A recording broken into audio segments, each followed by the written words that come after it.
There's a conversation happening right now among people who've recently retired, and it's not about golf or travel or finally having free time. It's about grief. They're grieving the years they gave away, the relationships that faded, the version of themselves they never got to meet, the quiet moments they traded for conference calls. One man said it perfectly. I thought retirement would feel like freedom, but mostly it just feels like waking up from a very long dream and realizing how much I missed while I was asleep. Today, we're going to talk about the hidden costs of working that you can't put a dollar sign on. The ones that don't show up in your budget, but show up in your body, your relationships, in your soul. These are the costs nobody warns you about, and by the time most people see them, it's too late to get them back. If you're still working, this might be uncomfortable, but it might also change your perspective. Let's get into it. Cost number 1. The stress you normalized. Here's what happens when you work for someone else for decades.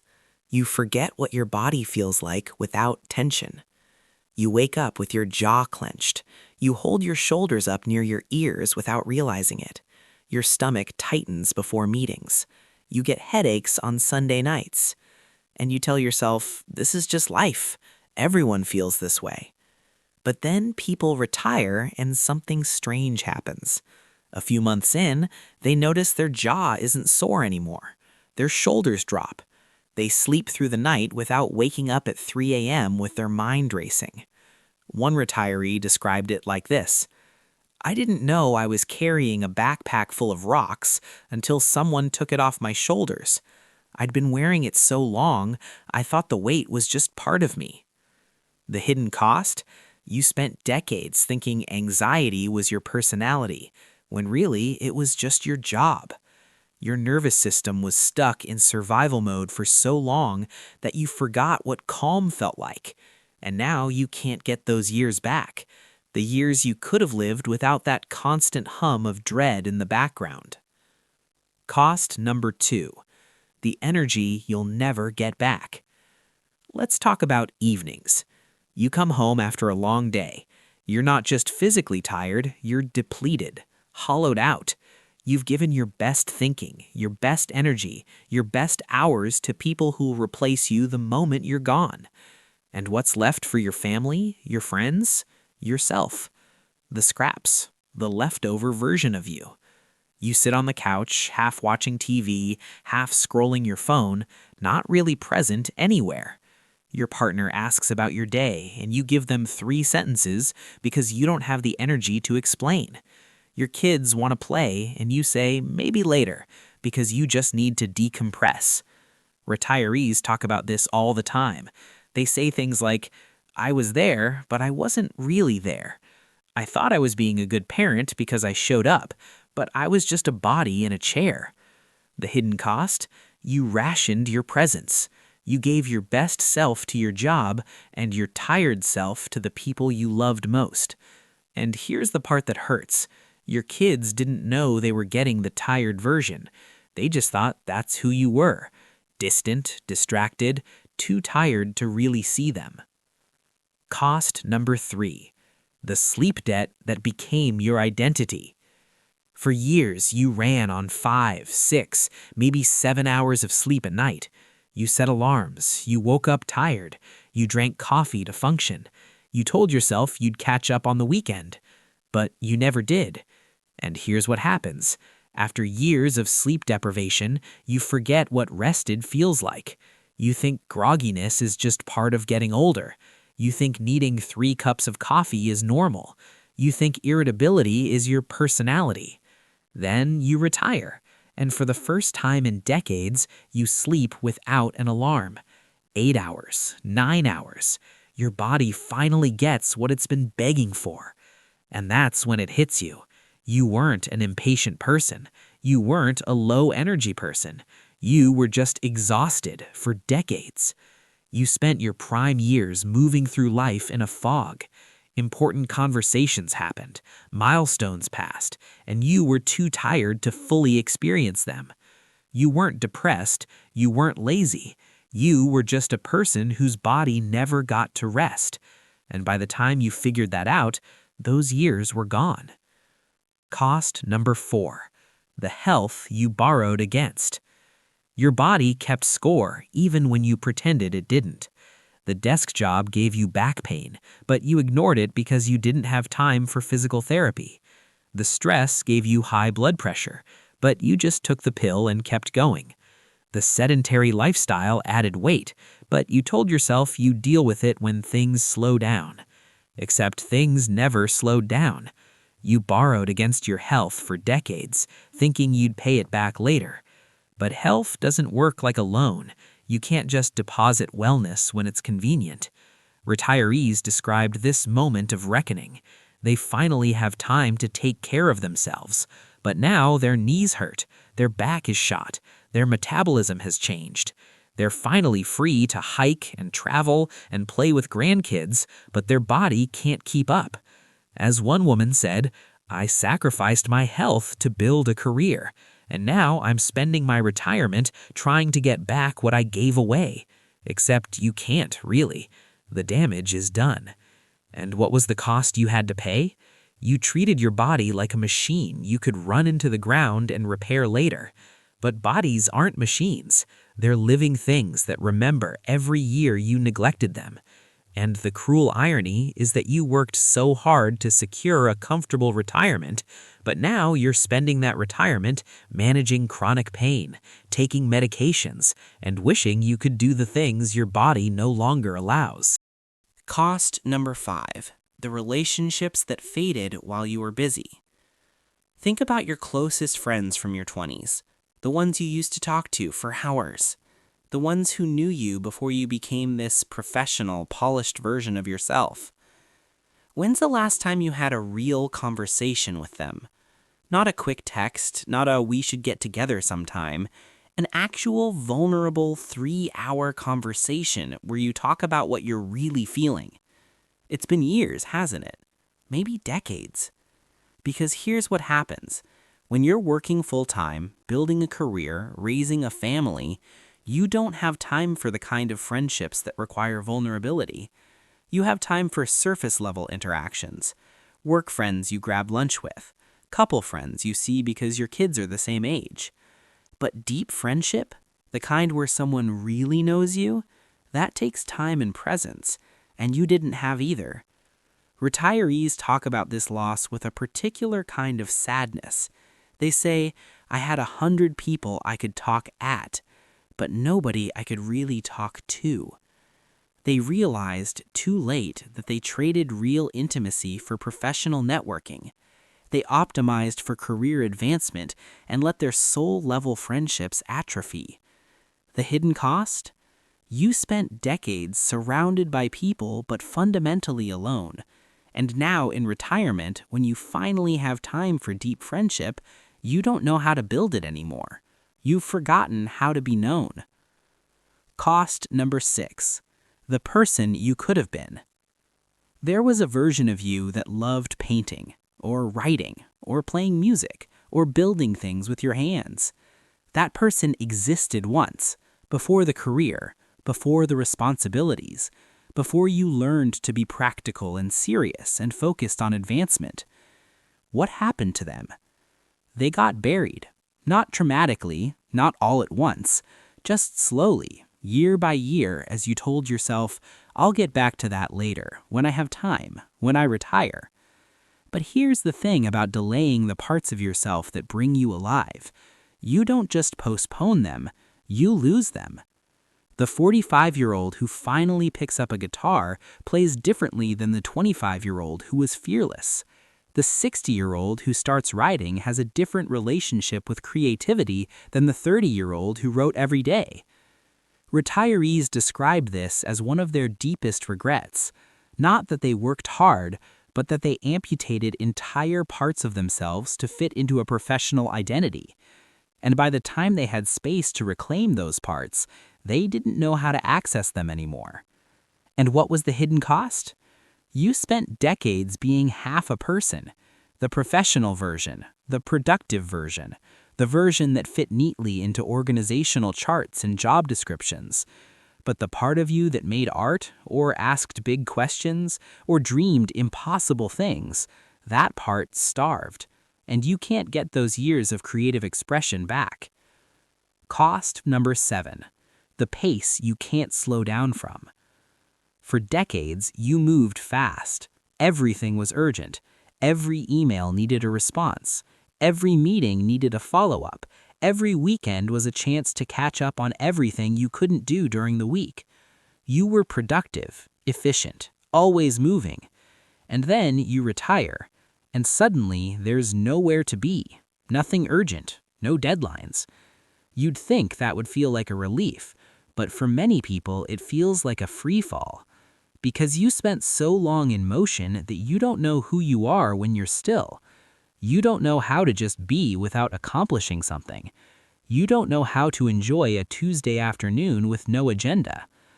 Retirees describe this with a kind of bewilderment. They say, "I thought I'd love having nothing to do, but I can't sit still. I feel guilty if I'm not being productive. I don't know how to relax anymore." The cost? You internalized urgency so deeply that it became your operating system. You can't turn it off. Even when there's nothing to rush toward, your body still feels like it's running. You optimized yourself for productivity, and in the process, you lost your ability to savor, to wander, to exist without justifying your existence through output. Cost number 8. The illusion of indispensability. For years, you believed you mattered to the company. You were important, valued, maybe even essential. You worked late. You answered emails on vacation. You took on extra projects because you wanted to prove yourself. You thought, "They need me. I'm building something here. I'm making a difference." And then you retire, or you leave, or you get laid off. And within a week, someone else is sitting at your desk. Within a month, they've reorganized your systems. Within a year, nobody remembers your name. The company didn't fall apart without you. It didn't even stumble. It just continued, like you were never there. Retirees describe this as one of their most disorienting realizations. The thing they built their identity around didn't actually need them. They were replaceable, forgettable even. You organized your entire life around being important to an entity that saw you as a temporary resource. You sacrificed time with your family, your health, your hobbies, your peace, because you thought you were building something permanent. But you weren't. You were renting your importance, and the moment you stopped paying with your time and energy, it evaporated. Cost number 9. The family milestones you were present for but didn't experience. You were there for the important moments, the recitals, the games, the birthdays, the graduations. You showed up, you took photos, you smiled. But were you there, really there? Or were you thinking about the presentation you had to give on Monday, the email you needed to send, the conflict at work you couldn't resolve? Retirees talk about this with a particular kind of grief. They describe watching videos of their kids' childhoods and barely remembering being there. They see themselves in the background, distracted, checking their phone, half present. One father said, "I thought being there was enough. I thought just showing up made me a good dad, but my son doesn't remember me being there. He remembers me being distracted, and I can't undo that." The hidden cost? You spent decades being physically present for a life you were mentally absent. You accumulated memories you can't actually remember because you weren't fully conscious when they were happening. And your family? They learned not to expect your full attention. They learned to accept the portion of you that was available, and they adjusted their expectations downward. Cost number 10. The parts of your marriage you outsourced. In the beginning, you and your partner used to talk for hours about everything, about nothing. You had inside jokes. You stayed up late just because being together was more interesting than sleeping. Then careers happened, kids happened, responsibilities happened, and somewhere along the way, your relationship became a division of labor. Who's picking up the kids? Who's paying which bill? Who's handling dinner? You stopped talking about dreams and started talking about logistics. You stopped being lovers and became co-managers of a household. And you told yourself, this is what happens when you grow up. This is partnership.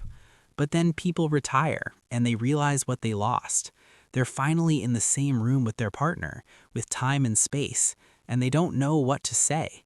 They've been roommates for so long they've forgotten how to be intimate. Some couples rediscover each other, but many don't. The atrophy is too deep. They spent so many years prioritizing work over connection that the connection is just gone. The hidden cost? You maintained a marriage, but you lost a partnership. You shared a life, but you stopped sharing yourselves. And by the time you had time to reconnect, you couldn't remember what you were connecting to. Cost number 11. The weekends that were never really yours. Saturday morning, you'd sleep in a little, trying to recover from the week. Then you'd look at the list of everything you couldn't do during the week because you were working. Groceries, errands, house repairs, kids' activities, cleaning, laundry, bills. And just like that, Saturday was gone. Sunday, you'd try to relax, but there was this shadow hanging over everything. The knowledge that Monday was coming, that you had to gear up for another week. The weekend wasn't rest. It was just a different kind of work. Maintenance work, catch-up work. Retirees describe the shock of experiencing a Saturday with no obligations. They say, I didn't realize weekends could actually be for something. I thought they were just damage control. The hidden cost? You never got a real break. You spent decades toggling between work exhaustion and life maintenance, never actually resting, never actually living. Cost number 12. The dreams you put on hold forever. Remember when you were younger and you had plans? Places you wanted to see, things you wanted to learn, versions of your life you wanted to try on? You were going to travel, learn a language, write a book, start a business, live abroad for a year, take a risk. And then you got the job, and the job became the career, and the career became the identity. And the dreams, they went on a list titled When I Retire. But here's what people discover in retirement. Dreams have expiration dates. The backpacking trip you wanted to take in your 30s hits differently in your 60s. The career pivot you wanted to make at 40 feels impossible at 65. The adventure you postponed for someday, your body can't do it anymore. Your energy isn't the same. Your courage has calcified. The hidden cost? You spent decades telling yourself you'd live later, and then later arrived and you realized you can't just press play on a paused life. The person you were when you had those dreams is gone, and the person you are now doesn't know how to dream that way anymore. Cost number 13. The anxiety that became your baseline. There's a frequency you got used to, a low-level hum of worry that ran in the background of everything. Worry about performance reviews, worry about layoffs, worry about saying the wrong thing in a meeting, worry about falling behind, becoming obsolete, not being enough. You lived in a state of chronic evaluation, always being judged, always being measured, always one mistake away from consequences. And after years of that, anxiety stopped being something you experienced and became something you were. Then people retire, and a few months in, they notice something strange. The anxiety is gone. Not completely, but that baseline hum, that constant vigilance, it fades. And they realize that wasn't their personality. That was their job. The hidden cost? You spent decades believing you were an anxious person when really you were just a person in an anxiety-producing situation. And you can't get back the years you spent white-knuckling your way through life thinking that's just who you were. Cost number 14. The identity crisis nobody warned you about. For decades, when someone asked, "What do?" you had an answer. A title, a company, a professional identity. That's who you were. Not just what you did for money, but who you were. And then you retire, and suddenly that answer is gone. You're not the manager. You're not the director. You're not anything professionally. You're just you. And many people realize they don't know who that is.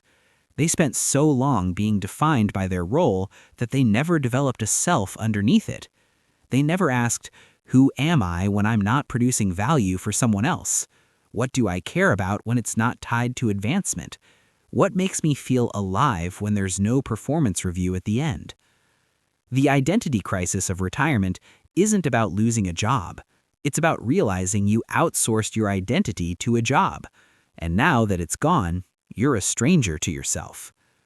The hidden cost? You became a function instead of a person. And when the function ended, you had to start from scratch, building a self. At 60, at 65, at 70. Some people do it. They rebuild. They discover who they are without the title. But it's hard and painful, and it makes you wonder, who could I have been if I'd stayed connected to myself all along? Cost number 15. The question you can finally hear. Here's the question people avoid until they retire. Was it worth it? Was the sacrifice worth it? The stress, the exhaustion, the missed moments, the postponed dreams, the shallow relationships, the health problems, the anxiety, the years of your life you traded for a paycheck? Most people can't let themselves ask that question while they're still working, because if the answer is no, what do? You still need the job, you still have bills, you're trapped.